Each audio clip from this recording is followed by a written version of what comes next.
Today's question is, what professional should I consider adding to my postpartum team?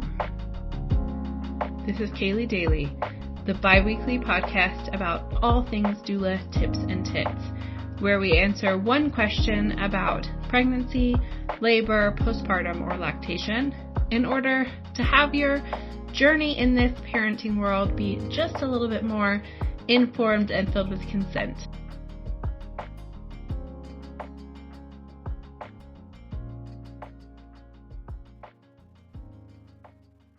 Hello and welcome back. I am Kaylee Harad, the host of Kaylee Daily, and this is our last April episode, and we're diving into the question, what postpartum professionals should or could I have on my postpartum team? Now, you know me by now well enough to know that I do not answer these questions just super directly. There is some nuance in this time in life, right? And so I'm going to give you a few examples of what types of professionals I think can be hugely beneficial just to get you started thinking about what might benefit you. Now, as always, I have my disclaimer that I am not, in fact, your medical provider, and this information is for entertainment and education only. I do recommend speaking to your own medical provider for specific medical advice pertinent to your life. Okay, so to start with, I, of course, am a little bit biased towards postpartum doulas, being a postpartum doula myself. However, I think having hands-on support logistically and educationally in the earliest postpartum days is life-changing. So having someone who can function like a postpartum doula or who is a postpartum doula is wildly helpful. Now, there are a few things that are helpful about this. One, the logistics, right? Like just having an extra adult who can help with things, whatever those things are, things about you, things about the baby, things about the house, whatever it is, right? The other piece of this is education. A lot of my clients have me come in the earliest days to teach them things like bathing the baby, right? Or help them see how to set things up in their own house in a way that's safe and effective. A lot of my clients will say, I want you to come and watch me do a diaper change and tell me if I'm doing it right?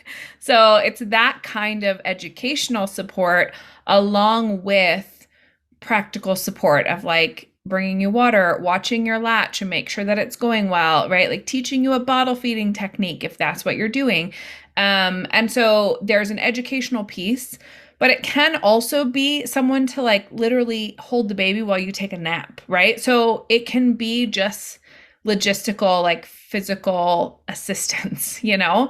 And I personally, as a postpartum doula, only do daytime care.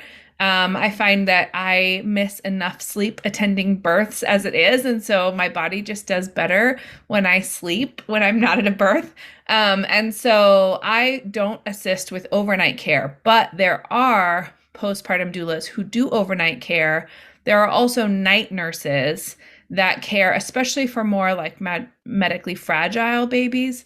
Or if you had like a baby with some kind of health concern or a preemie who's just recently home from the NICU or something like that, then overnight support helps you get better sleep because everything that doesn't need to be done by you, like if you're feeding the baby, for instance, then everything else, diapers and soothing and burping, can be done by that other person overnight and just give you a few more solid chunks of sleep.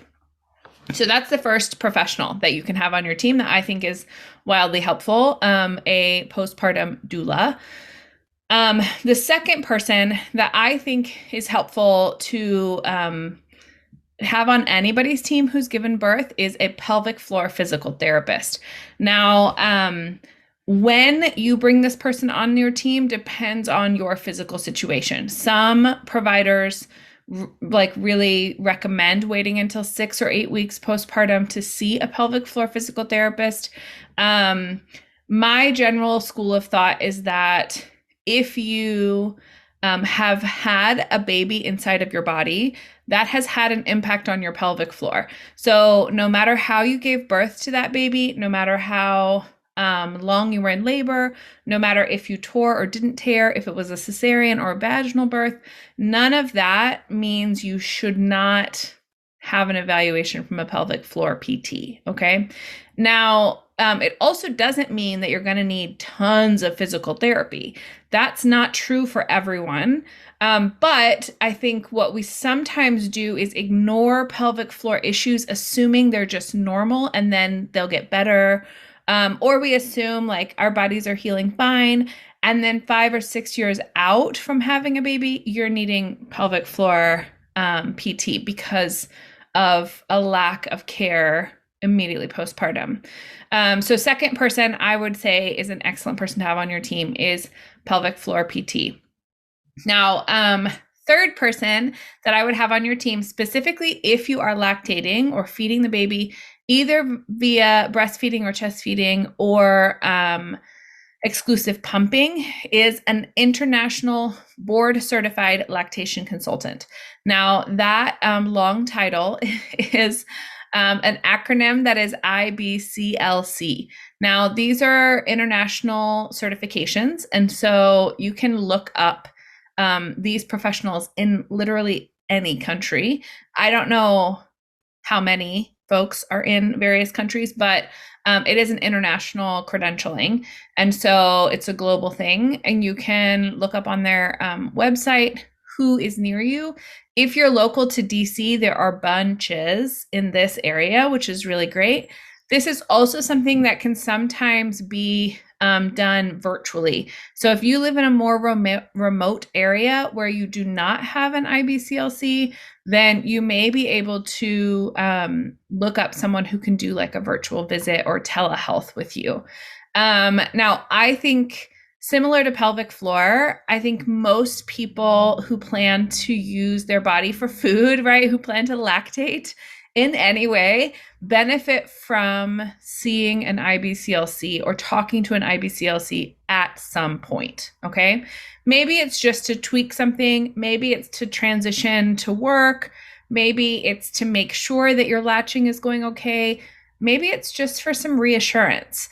But it also could be that you're troubleshooting a major issue, right? I think it's really obvious that you need a lactation consultant when there is a major issue.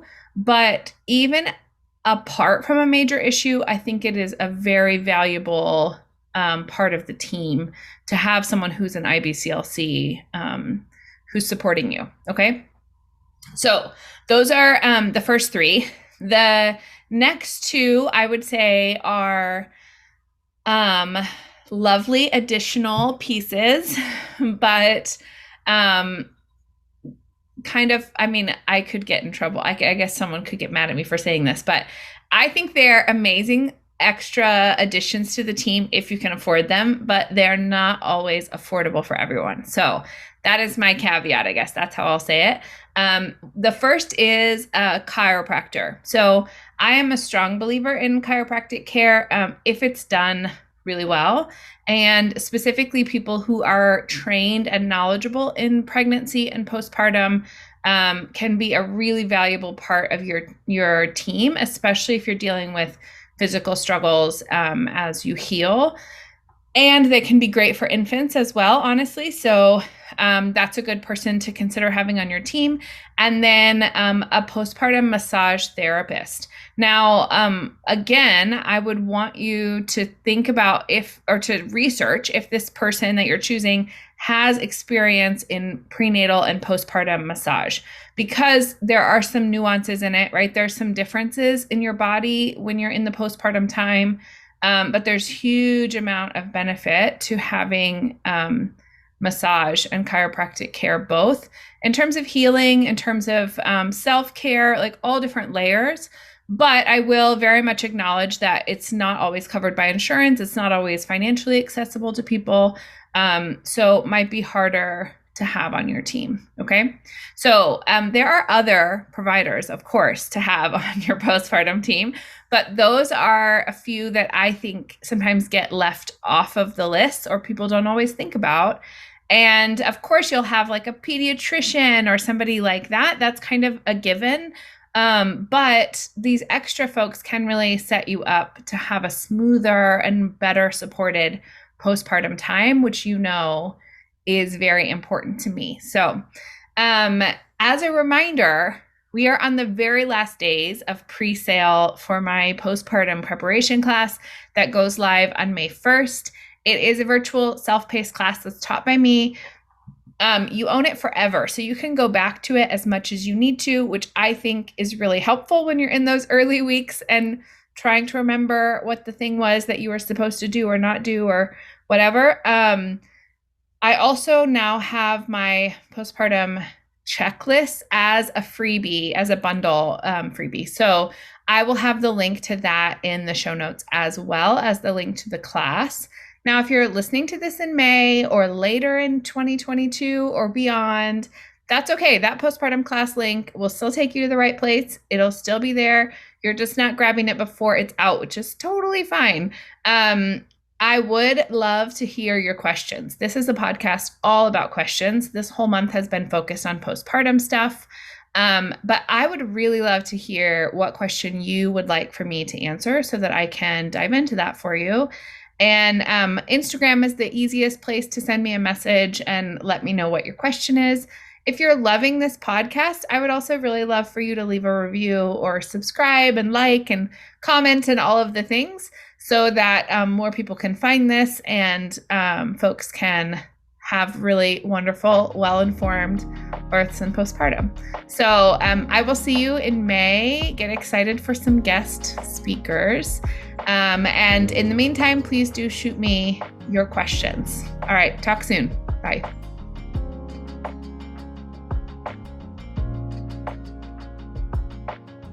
Edited and produced by Kaylee Harrod, as I'm sure you can probably tell. And our amazing music is credited in the show notes as well. So we look forward to seeing you on the next episode. And in the meantime, have wonderful and consent-filled births.